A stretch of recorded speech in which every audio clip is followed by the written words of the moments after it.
It's 1 o'clock. Good afternoon. I'm Christine Sheridan with 2NURFM Hunter News.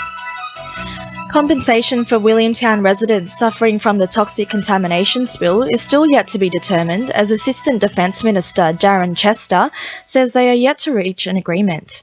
Experts say the spill will have minimal health implications to humans, but residents must avoid eating local produce and fish. Paterson MP Bob Baldwin is warning the problem will not just influence Williamtown, with many local fisheries already having lost an income for 2 months. This process of what will happen with land and that will go on for quite some period of time. What we need to do is make sure that people can feed their families and pay their bills. Newcastle Lord Mayor Nuatali Nelms is pushing for council's boundaries to be expanded in response to IPART's report. The report deemed Newcastle and Lake Macquarie councils were unfit for the future and should amalgamate. However, the Lord Mayor is now proposing Raymond Terrace break away from Port Stephens and join Newcastle. Port Stephens Mayor Bruce McKenzie says the proposal isn't logical. I think it's a diversionary tactic. It doesn't make any sense whatsoever for Newcastle. Where they're going to come across the Hexham Bridge and do a little Battle Act subdivision and then gobble up Raymond Terrace.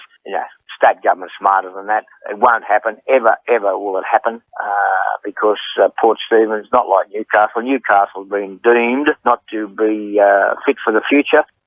2 men have been fined $7,500 each for dumping 120 litres of diesel-contaminated water in Port Stephens Marine Park. The men mistakenly placed diesel into their water tanks before their voyage to Sydney after being advised by staff at the Anchorage Resort and Marina to have their tanks professionally cleaned upon arrival. The EPA said it was swift reporting that enabled the fuel to be removed from the water before any harm was done. Manager of the Hunter Region New South Wales EPA Adam Gilligan says the consequences of the men's actions, if not discovered, could have been devastating. Certainly, it's concerning that someone would show such blatant disregard for health and the environment by discharging this sort of material into the waterway. The state government is introducing a shark management strategy plan to safeguard Swansea's local beaches, with projects to be funded over the next 5 years. Trials of the new technologies will be introduced to beaches with the most appropriate conditions, including sonar technology, listening stations and aerial surveillance. Parliamentary Secretary for the Hunter, Scott MacDonald, says the New South Wales government is investing $16 million into the project. $7.7 million for surveillance, detection and deterrence, $7 million for funding for science and research, and that includes things like shark tagging, and $1.3 million for education, community awareness, and that includes that Shark Smart mobile app. Residents are invited to attend a public meeting in Morisset this afternoon to discuss a luxury marina and residential project planned in Lake Macquarie. The project plans set for Trinity Point have been altered since the original concept plans were approved in 2009, with an increased number of apartments to be built to 250, along with an additional hotel complex. Residents are fearing their concerns will not be heard by planning authorities. The University of Newcastle's teaching excellence is again in the spotlight after senior lecturer Dr. Melanie James was named Australia's PR Educator of the Year at the Priya Awards held in Hobart last night. Dr. James has extensive experience working in senior management roles in government and public relations sectors.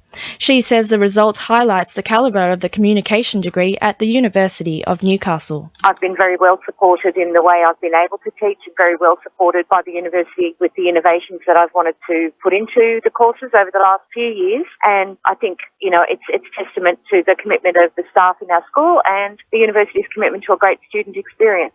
In finance, the All Ords is up at 4 points at 53.90, and $1 Australian is buying 72.50 US cents. Sport, thanks to our sponsor, Warners Bay Sports Club's Melbourne Cup Carnival. The Newcastle Jets are enjoying a well-deserved day off before training ramps up for Friday night's clash. The squad's conceded only 2 goals in their first 3 matches, managing a clean sheet last week, and will be looking to back up their form when they take on Melbourne City. Defender Daniel Mullen says their work in the pre-season has been paying off. It's been a very long pre-season, and we've been working on getting that winning mentality back, not conceding. And if you see in the small-sided games and games and that in training, it's very competitive. If we're conceding in training, then we're not happy, and that comes out into the games. W League Jets player Georgia Yeoman Dale has returned to national colours after a 3-year absence. The 21-year-old played 65 minutes in Australia's 1-1 draw with China on Sunday night. And Merewether's Morgan Sibulich has earned an invitation to a training camp at the Surfing Australian High Performance Centre after his victory in the National Surf Series over the weekend. That's sport. I'm Reece Wicks. 2NURFM News Time is 1:05. The cry